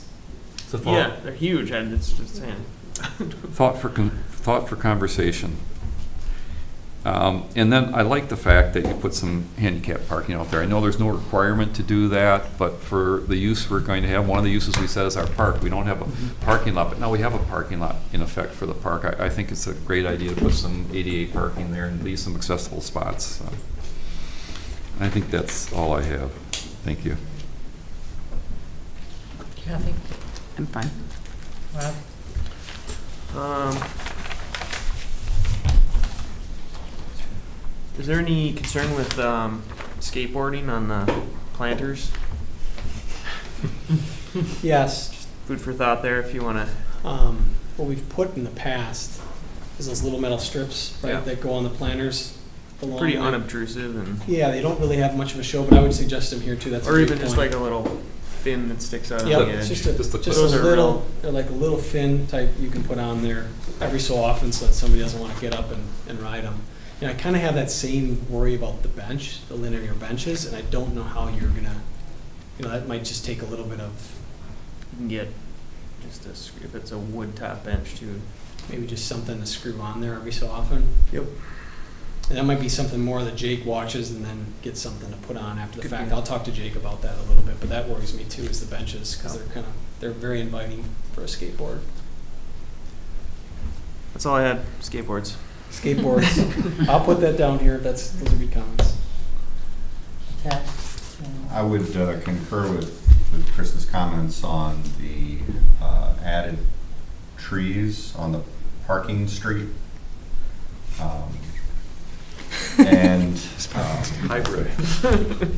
you know, the signs, like I'm thinking about the Capital City Trail when it goes through, when it's coming into the Capitol, when Main Street turns into, I think it's Main Street, turns on the east side going into the Capitol, at some point it becomes a dedicated path again, and it's crossing streets. And of course, there are places where now they have stop signs for vehicular traffic, but where they don't, there are some good signs that are standard signs that you're seeing all over town now that essentially just remind motorists that there is a crossing here, a busy crossing. And I suspect this will be a well-traveled bike path. So I think signs like that are better because it tells you what you're looking for. I mean, people in cars always look for other cars. That's all most people look for. So if you remind them that this is a place where people are zipping around on bikes, I think that's better than a yield sign. I mean, that's just my opinion of that, but I'd take a yield sign over nothing. But I think it's good just to remind, the signage I think needs to let you know you've got a busy, non-vehicular thoroughfare, and so that's what I would like to see. Chad, is the signage for the bikes or for the cars, or both? It's for the cars. For the cars. It's to make the cars aware that they're. Yep, that there's other Yeah. stuff going on here. I would also, Josh, just say to add to that, I think that the sign that is for the underground parking is likely going to be obviously different than the other ones. I would think it would be. Most underground parking that I'm familiar with, if somebody's coming up at a pretty steep angle, Yeah. up to level, I mean, there's usually, it's not a typical yield sign. It's something in the garage that's Yeah, that mounted shows on it the wall prior. or something that's a little bit different than a typical yield sign. Let me talk to the developer a little bit about that Yeah. too, because I don't know if he has some site things too that he's gonna put up so as they come up, they can see up the road at all or anything like that. So let's see I'm gonna talk to him a little bit and see what he plans for signage as they come up and out of that garage. But I agree, there's something that's needed there to tell the motorists, one, that there's bikes, two, that they gotta stop even as they get it to the top of that, because it's coming right out of the garage and they're up on that street, so. Right. Could I ask? That's do you- public, part of that's public parking down there too, correct? It's not just. The for underground's private. Okay, it is, okay. So there will be a normal user in and out, which is good. Do you have a grading plan with? Because if I recall from the parking lot down on underground parking, that road section drops quite a bit. It does. And so it's not going to be like what you see on Monona Drive where you're coming up like this. It's going to be much milder than that because from where you see the parking lot come out up above to the underground parking lot, there's a pretty good drop in that street section to accommodate that. So they'll still be coming up, don't get me wrong, but it won't be coming out of a Quite hole so steep. like you're thinking. Okay. Yeah. I'm trying to find it, Chris. Brian? So while you're looking for that, for our parkway, Parking parking lot? lot, one, and we may have discussed this at previous meetings, one of the reasons we needed the connector, if I remember, was fire access. And if we had on the bridge entry, if that was a mountable curb, to prevent it from being perceived as a thoroughfare street, but seeing it as, that's not an entry point. The entry point is actually off of Metropolitan Lane, but it's built in a way that can allow fire access in, but doesn't necessarily promote traffic. I don't know if that's If I could respond, I'm not trying to say that we shouldn't allow access there, and a mountable would be tough. You wouldn't do that in a regular parking lot. I just mean if we treat it more like a parking lot, and his details, a lot of what he has there is being treated more like a parking lot instead of having the curb radius come right out, you run the curb right across, so you see it. It's still a valley curb, but you have that visual, so it looks just like a parking lot instead of a main entrance when you bring the radiuses around and build it like a street. Right, so what Chris is saying is, this isn't like a radius where you just would free flow.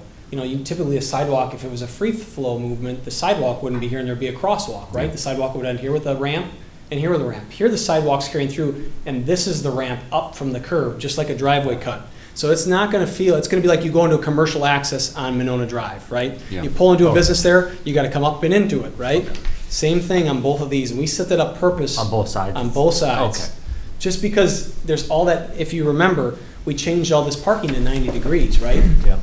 And in doing that, they have to, when they back out, they gotta kinda come across both lanes in order to back out, just like you do in a normal parking lot. You gotta take up both lanes and come out and then leave. If this is an easy through street and there's not these ramp kind of on either side, people will be coming through fast and they aren't gonna be looking for people backing up. So as Chris mentioned earlier, this is starting to become a true parking lot, you know, and I think it fits the need of how we're using the space. You know, we're putting in 90-degree parking. It's not angled parking anymore. It's being used differently. Should we call it Metropolitan Parkway? No. Instead of That doesn't- Metropolitan Lane? That doesn't sound like a parking lot. That's a good name. Could I just add to that point? Would we ever put just like a parking sign that you see, like, you know, Blue? P with a green or whatever, Yeah, whatever they are. Yeah. that's visible off bridge? So that would deter people, I think, from accessing the site as a cut through Right. because they think they're entering a parking lot, which they are. I mean, It you just could, happens to go through, but right. You could put a sign out here, and on either end, you could just have that kind of P sign that designates public parking, yeah. right? Simple Exactly. P sign on either side that just says, hey, this is public parking space. Yep, you could do that. And then the other comment I had, and I know we've gone over the space, especially when we switched from angle to 90-degree parking. And I think we talked about the depth of those stalls already, if I remember correct. And we tried to squeak out every little inch we could on the south side, the hotel side. Yeah, we do. And there's no more give. There's not much more give. We are already, and you, I guess you can almost see it here. So this is squeaked out right up along the property line. It's kind of this dashed line here, right? And then on this upper line, where it would be building site B, that is not, you know, is currently, you know, vacant. This is the property line, and then it actually comes all the way down into here and comes across almost where this tree is. There's gonna be an easement for parking and sidewalk there in order to get this to work, because it does narrow up in this section now. That's been discussed with the developer in order to get additional parking, which goes back to not having to put underground underneath the hotel site so that we can get it in several other quadrants here. So there will be easements that are needed for parking outside of the right-of-way that has been discussed with the developer. And I think we've also talked about the elimination of, and breaking up the bank of parking stalls, that this exceeds what we typically have done. It does. And I know, just given the angle of it, it would have a high impact, because it's not like you can take the center and make it two smaller ones and then gain a space back, because you don't actually gain that space back. Right. You lose it. And we've already reduced down another 10 overall from your previous rendition, because now we're down to like 90-something total. We're down to 98. I think that we just had 100 or 101 or 2 the last time we were here. And then we took a few out based on good comments that you guys had as a group. 6, 7, 8, 9, 10, 11, 12, 13, 14. I'm counting about 14 stalls in this space here. And I forget, Sonia, is it 12? It's 12 in our code. So we're a couple over. I believe that other space has 14 too. 14, yes. But you're right, in order to get one, you almost have to add one in between both, because this corner, we're using space that's hard to park in already to break it up. So in order to add a couple extra, you would add a tree, but you're gonna lose a stall or two. And we could do that too. I mean, if we wanna add a couple more to provide another space for a tree or two, we could do that. You're right up to the front of the island. Yeah. We only have 16-foot high poles. Could we plant a tree to the back of that we could prune and get to grow right over the top of that light pole? I'm serious. There's a lot of trees that'll grow that high as long as we keep it cut back when it's younger. Where in that center one? I think All of yours- them. If you look at the light poles right up in the front, 2, and it's a 3. 17-foot deep island. Yeah, they are. So you Yep, plant they're- it 12 foot behind the light pole and keep it trimmed up. It's only a 16-foot high pole. Most trees will go way above that. So the island that he's talking about is almost the length, if I count these tiles here, of there all the way to the other wall. So Oh, I mean, wow. this Oh, is it's 1, big. 2, 3, 4, 5, 6, 7, 8, 9. So that's like 18 feet roughly, Right. give or take. Yep. So they are larger islands because remember, this is like Chris is saying, this is a whole parking space which is 18 feet long. So there's some space in there. What do you think, Rob? Try to fit Sure. something in the back? Yeah. Something maybe of smaller stature? Yeah.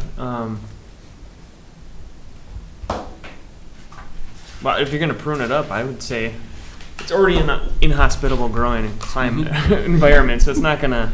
It's not going to. Chances are, some of these are kind of unpredictable, and you get a tree that actually grows. But chances are, it's going to be a slow-growing tree. So I wouldn't be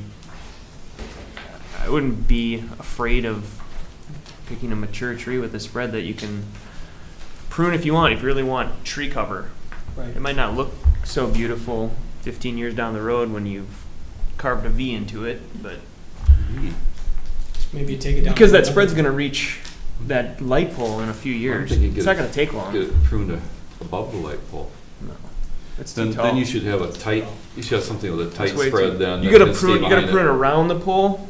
You can't prune Yeah. above the pole. You can, but you're gonna be shaving the whole side of the tree. That's a tall pole. And that's a 16-foot pole. I don't know how much more the fixture adds to it too. Can we drop down the height of the pole? Then you're going to need more poles in Yeah. order to get your same lighting level. So the pole's got to be up so it can reach its light out. You bring it down, it can't reach as far, so you got to You put in can't additional pull back the poles. shield anymore to allow. You could, but it definitely, the height of the pole helps. The problem is we don't have more islands to put more poles in, so we're kind Yeah. of stuck with two things. Either Only a go- few islands. and or go then- higher. Or go higher, right, or continue to go higher. What kind of bases are they on? That's a good question, I don't know. 'Cause that off could the add top of my head. It's just a more concrete, height. a standard. Well, depending on how high Yeah, it is. it's probably in here and I don't know that off the top of my head, I'm sorry. Are you Maybe it's thinking not something determined more yet. shapely, like a I can't conifer imagine- rather than like something like a arborvitae or something like that? That already has the Well, some shape, of the or something deciduous that we you got would in Monroe Drive constantly? that are really tight You- crown. you- They're in that center island. They're a nice tree that'll stay fairly tight. Yeah, Would that's stay what I'm behind saying. it. I'm like, if I'm gonna do it, you could do something like a Rio Prince, and that's those oaks right down the middle of Monona Drive. Oh, okay. And it takes them a long, long time to reach. I mean, those ones are doing pretty great. Yeah. But they got a lot more room to work with. Yeah, the worst case scenario is that they get too big 15 years down the road and they have to be removed. These poles are And the average lifespan of a street tree is like 20 years anyways. Yeah. So, these poles are roughly going to be at grade, Rob. They're not going to be sticking out way Okay. up on a concrete base. The concrete base right now, the way we have it proposed is right at ground level. okay. And then bolted in. Okay.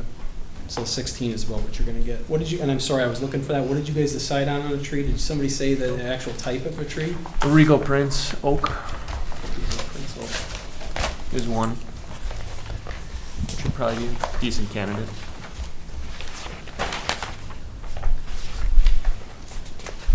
Sean, do you have anything else? One additional piece, so for those islands, I love the idea of sneaking a tree in each of those. And is that grass there, or can that be planted? it could be planted. Right now, let me go to landscaping plan, but I believe that's just grass. You're saying put some lower level plantings in. Compared to what we've done in the park, which has plants Yes, it does. like oozing out of it, It does. to then have a sea of asphalt with, a strip of grass that you can't do anything with anyways, to just run a mower over it? Yeah. So, I agree with you. It's gonna be different, and these spaces are gonna look a little different. One's Public Works and one's Park, so both of them had a different opinion on what they wanted to maybe take care of. Yeah. Or what they're geared up to take care of. but that doesn't mean we can't change things by any means. So yes. Monona Drive, we were set up for wonderful landscape through and through. And the biggest challenge has been upkeep of the amazing landscape that was put in. We have the ability to direct our staff on how to maintain our landscape. So we should take advantage of that. With the additional plantings there, would mulch be a concern in the porous pavement? Yeah. You'd have to use a stone mulch. Yeah, we'd have to use probably stone, Yeah. would be better. Yeah, you couldn't use a bark mulch around it at all. And that's kind of why we're avoiding it along the other street too. There's no bark mulch in there. It's all just It'll plant plug it right up. grass. It'll get in there. So we'd have to use some sort of stone mulch. Up on the main street, it's just a grass. What does everybody think about that? Out of curiosity, are you okay with the little bit of? Let me go back to the first image, and you can see the green areas. You're right. These were just kind of grassed areas, but maybe they're stone mulch with other plantings in there to some degree. These are the other grass areas. And I guess we were trying to keep this a little bit cleaner of a look to some degree. The streetscape a little bit lower maintenance, a little bit simpler, so that when you got to this area, you went, whoa. I'm going across the tabletop. They got these raised planters, and I look in, and that's different. I want to go in there.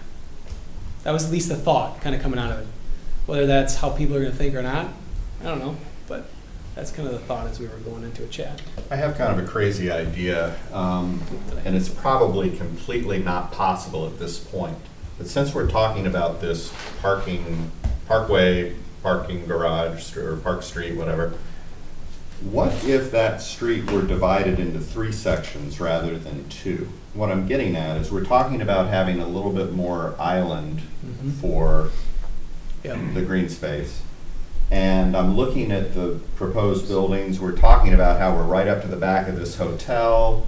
Yeah. So if there were, rather than the one angle, you had 2 and you know what I'm saying? Yeah, you're saying let's get rid of this and put one here and here. Right. This is kind of lost space. It's hard to park people in those 2 angle spots. So what we were saying earlier is I agree you can do that, but maybe you lose these 2 parking spaces anyways, and you just add 2 more. You lose 4 stalls. Let's say. But what I'm really proposing, to be clear, is right now there are 2 lines in that street. There's one angle where it turns, and I'm saying, what if you created? Yeah. I mean, What is if you put another line here? Yeah. And yeah. this parking, instead of it being 2 segments, it was 1, turn 2, turn 3. Correct. More of a radius, sort of. Yeah. That does not go well with the current CSM plat. Well, I know, it's like, but we're talking I know. about easements and all this other Yeah. stuff, so I'm thinking, well, if you already have to request an easement, yeah, whatever. Sonia, what are you thinking? Yeah, it doesn't work with Yeah. the CSM as recorded. My only other Not only concern. is CSM, isn't there underground parking under that Yeah, grass? yeah, is the way they have this set There's a up. building under there. You see the building here, right? This is the building above the ground. Right. Underground, it kind of runs, the underground parking kind of runs along these angles. Oh, okay. I've already had a conversation with the developer of, hey, should we even put the sidewalk in? How are you gonna build this with the sidewalk along here? And they said, it's gonna be tough, we might lose the sidewalk, we don't know when we're gonna build it, you probably should just put the sidewalk in. If it falls in, we'll replace it. So, I mean, we're already very tight, and the way they had that parking laid out around there and the way it circulates is Chris is right. I mean, their parking comes out in here, underground. So they got this big footprint. If that sidewalk falls in, don't our streetlights fall in then too? Aren't they behind the sidewalk? Those 2 are gonna be an issue too. Okay. Yeah. Just curious. You wanted to put more behind the sidewalk? I do. They might remove them temporarily. Yes, they're not gonna, I didn't mean falling, like, oh my gosh. I mean, yes, they might remove some stuff and replace it after the fact, Chris. Thank you. Well, I think given the choice of, we're gonna weed whack or mow a square or 2 of grass versus we're gonna pick some weeds out of plantings, it's pretty much 6 of one, half does the other in terms of time. So, I mean, I like the idea of doing some more, those are much bigger Spaces. spaces than I thought when you were you know. Yeah.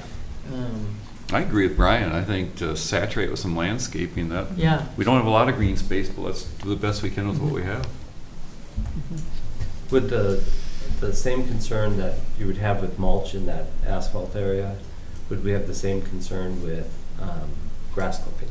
Yes, Yeah, yes. yeah. Then by all means, do not put grass anywhere Yeah. there, because if we see how we maintain our grass in other public areas, the first drive is they're pumping grass out in the road.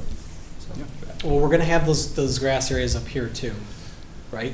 Where we're gonna have these pavers. So that might just be a staff training aspect. Dang it. I mean, in this case, you know, you gotta suck this out. In this case, you gotta suck up a little bit of the, you know, you gotta broom off and suck up a little bit of the set of the stuff that's in between your pavers. You know, I don't know if it's gonna be as worrisome as, this can get clogged a little bit easier, I feel like. Chris, you might have an opinion on that? Yeah, the opinion is it'd be nice not to have grass clippings going in any of it, because it also, there's a lot of phosphorus in it. There is. It's right down there into where our water is, and with the under drain takes it right into the Yahara. So it'd be nice to keep that phosphorus out of the water stream too, and grass clippings have a lot of it. Do you think the look with a stone mulch along the whole thing is gonna be what you want? No, not necessarily. No, But it but, might be. but you could on have our some stuff along practice. the edges, Right. Yeah, nice plantings. I mean, just along the edges. Yeah, you know? yeah, yeah. In there, just kind of stone mulch and Just nice protect plantings it. along the whole thing instead of maybe grass. I'm kind of hearing that, right? That's the way the plan commission's leaning a little bit maybe, is just as far as all these green spaces would all just, it'd be mulched out with stone, but have a lot of maybe different plants in them.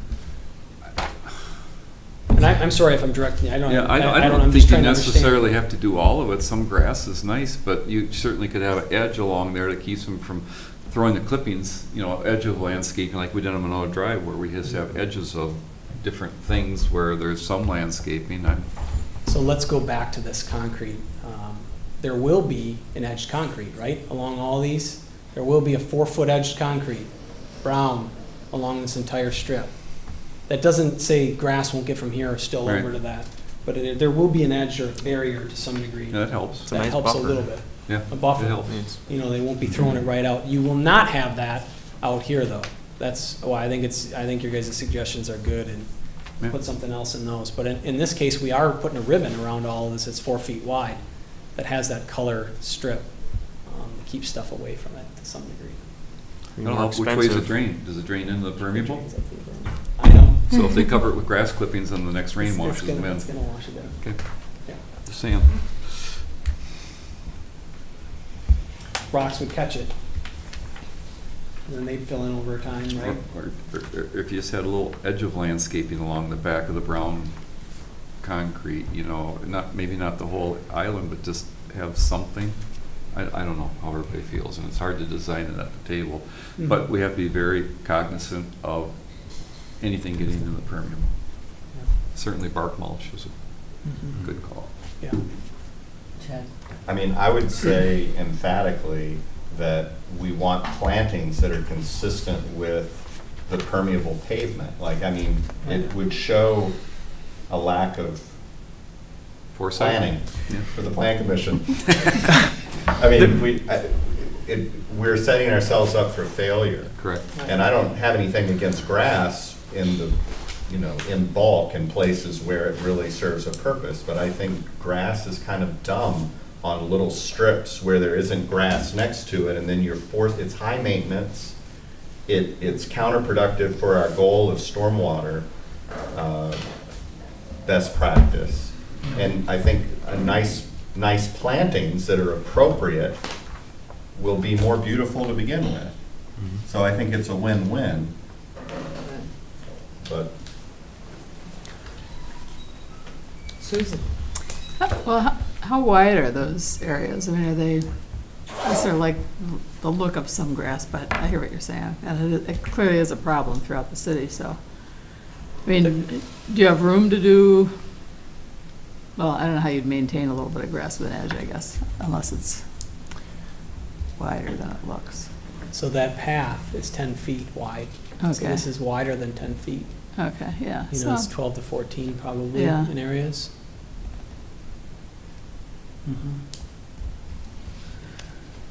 well, I do like the idea of the trees and planting around the poles. I guess I'd continue to wrestle with the rest of that, keeping in mind that grass is tough to take care of. But, yeah. Anything else as it relates to the streets? No, I think otherwise it's been quite well covered.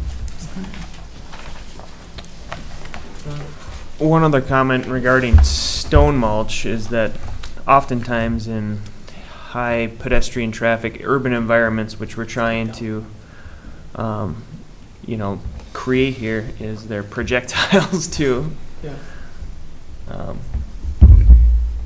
I don't know if that's a concern here. We don't have a huge vandalism problem, but You just can't put bark mulch around permeable if we're gonna go with permeable. You just can't do it. It's, I'm just Yeah. explaining.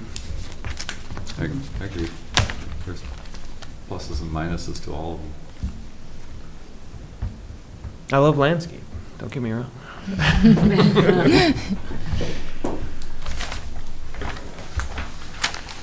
Any other questions, comments on the landscape?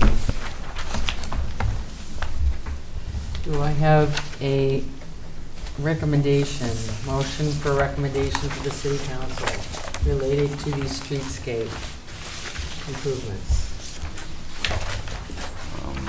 Could we make a recommendation based on our conversations tonight? I'll do that. You'll do that. Do I have a second? I'll second. Any other comments? All those in favor say aye. Aye. Opposed? Great. Motion carries.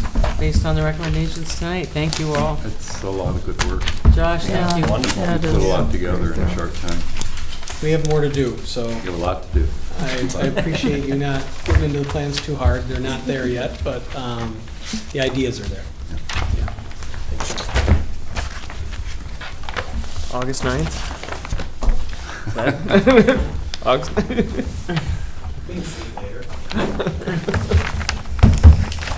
Okay, we have reports of staff and commission members. Staff report regarding status of development project proposals. On the sign code subcommittee, we are pretty much where we are the last time I reported. We have the subcommittee with a draft in hand of the text of the sign code as well as the tables. And when we are able to get together for a meeting, we'll review those in depth. And then we'll be back in front of the Plan Commission to have a larger discussion around that. Just a reminder on item number 2 under this section of the UW extension trainings that I emailed about. On August 30th, I mentioned that we might not be as interested in attending that, especially because Chris pointed out there's Monday Night Football Packer game that evening. I mentioned that.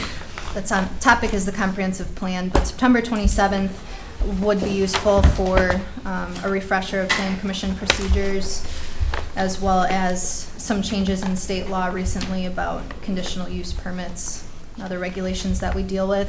If you'd like to attend that, please let me know. You can either let me know tonight. I've written down, those of you that have already notified me, the city will pay for that $15 registration fee. And then also the Plan Commissioner Handbook is available. If you'd like a printed copy of that for $15, the city will cover that fee as well. Otherwise, it is available as a PDF online. You can download, save that, and access it anytime. Number 3, upcoming items. I've mentioned before the feral equipment and supply property with the retaining wall and storage yard. They have been emailing us the past week finalizing plans, so we do expect that will be at the next meeting. We have another request, similar to what we've had a few in the last couple of years, for a comprehensive signage plan revision. You recall that a lot of our signage plans require all one color, such as red.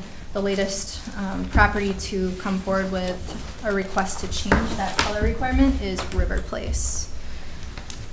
IHM on Schofield, I believe, they have a proposed convent addition, a 2-story addition to one of their buildings there.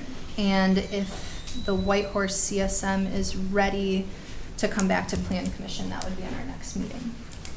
And then speaking of next meetings, I'd like to report to you some news. Some of you already know this, maybe all of you. I've accepted another position in the region that I'm really excited about. No. Yes, and I just want to say that I'm really, really extremely grateful for the time here with all of you for 7 years. So I do have one more meeting on August 13th. And the position is over in the city of Fitchburg. So I'll be following our former city administrator, Pat Marsh, over there to fill Tom Hubble's position. He's retired after 32 years. Wow. Congratulations. Thank you. Yeah. I can guarantee you we're more grateful than you are. So, thank you for your service. Yeah. Who's going to take it? So upcoming meetings beyond that?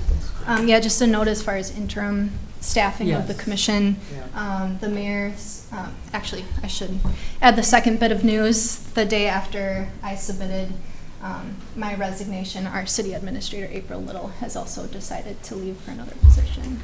So that put us in a little bit more of a difficult position as far as staffing. The mayor, HR, Mark Hotaker, our finance director, will be the interim city administrator. I don't think he'll be here staffing Plan Commission, but they're discussing options. And I believe the intent is to fill the city administrator position first, to find out what skills and background that individual has. So we'll need someone interim for a few months here. Do we have a plan?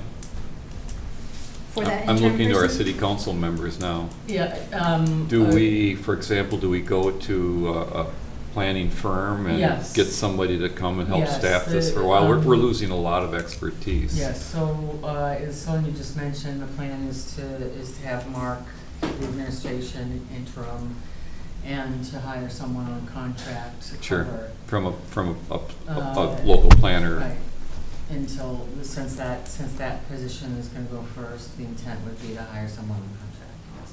Okay. That's the mayor's intent. There's a lot on the plate between us and CDA. You betcha. Okay, thank you.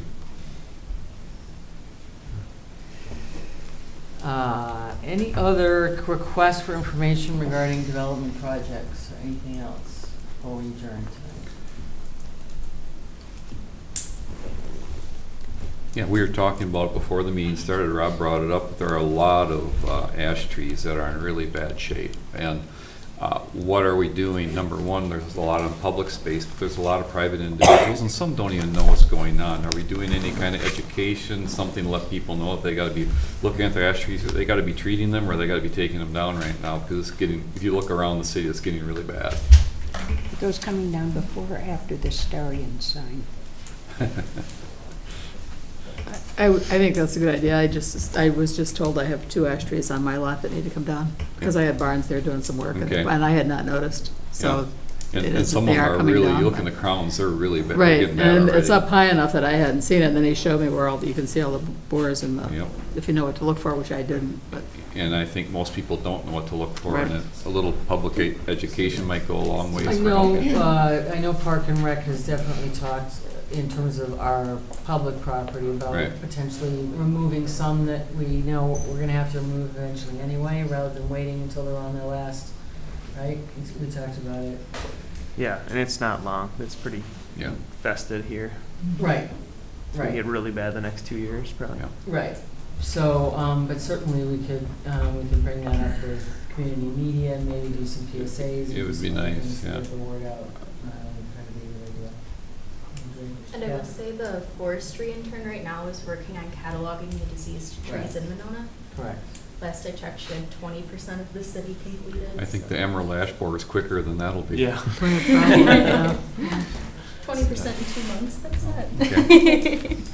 So is it my imagination, or is the Starion sign supposed to come down? You're correct. That's your final task. Can't leave until it's gone. I think you reinforced that. Well, I mean, I it just, did notice he it. came in, we said no. It's okay, but he's a little taken aback. Yeah, I wasn't did prepared let for them it, know I had but some correspondence. It has sort to of come down understood immediately, and that he historically emailed me that something back, I didn't can't realize remember, that's about supposed an to be electrical different. conduit or something. I mean, didn't I think there was would. any lighting under there, so I'll follow up again. My husband has a Right, chainsaw. So, and they're, now they It want is it on public again property. for, Do I have a motion to adjourn? Move adjournment. Second. but they agreed. All those in favor? Aye. Aye. Thank you all.